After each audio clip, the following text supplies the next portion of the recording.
மறுமை, மறுமை நாள் என்ற வார்த்தைக்கு இஸ்லாமிய ஷரியத்தில் ஆகிரத் என்று கூறப்படும் உலக வாழ்வுக்குப் பிறகு மறுமை வாழ்க்கை ஆரம்பமாகும். அவ்வாழ்க்கைக்கு முடிவே கிடையாது. இவ்வுலகம் ஓர் தேர்வு கூடமாகும். இவ்வுலகில் அடியான செய்யும் நன்மை தீமைகளுக்கு ஆகிரத்தில் முழுமையான கூலி வழங்கப்படும். ஈமான் கொள்வது ஈமானுடைய ஒரு முக்கிய அம்சமாகும். ஆகிரத்தை இவ்வாறு ஈமான் கொள்ள வேண்டும். அதாவது இவ்வுலக வாழ்வுக்குப் பிறகு வேறொரு வாழ்க்கையும் உள்ளது. அங்கே மனிதன் உலகத்தில் செய்த நன்மை தீமைகளுக்கு கூலி கொடுக்கப்படுவான். மேலும் மலக்குல் மவுத் உயிரை கைப்பற்றுவார். மரணித்த பிறகு மையத்திடம் முன்கா நகீர் கேள்விகள் கேட்பார்கள். கியாமத் அடையாளங்கள் ஒவ்வொன்றாக நிகழும்.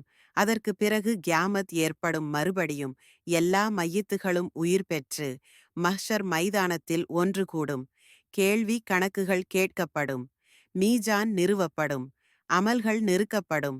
மேலும் சிராத் பாலத்தை கடக்க வைக்கப்படும். அது வாளை விட கூர்மையானது, முடியை விட மெலிதானது. ஈமான் கொண்டவர்கள் அதை வேகமாக கடந்து விடுவார்கள். காஃபிர்கள் அதை கடக்க முடியாமல் நரகத்திற்குள் விழுவார்கள். மேலும் சுவனத்தில் கிடைக்கும் நிஃபமத்துக்களும் நரகத்தில் கிடைக்க இருக்கும் தண்டனைகளும் உள்ளன. இவை அனைத்தையும் ஈமான் கொள்வதும் அவை சம்பந்தப்பட்ட விஷயங்களை உண்மைப்படுத்துவதும் மிக அவசியமாகும்.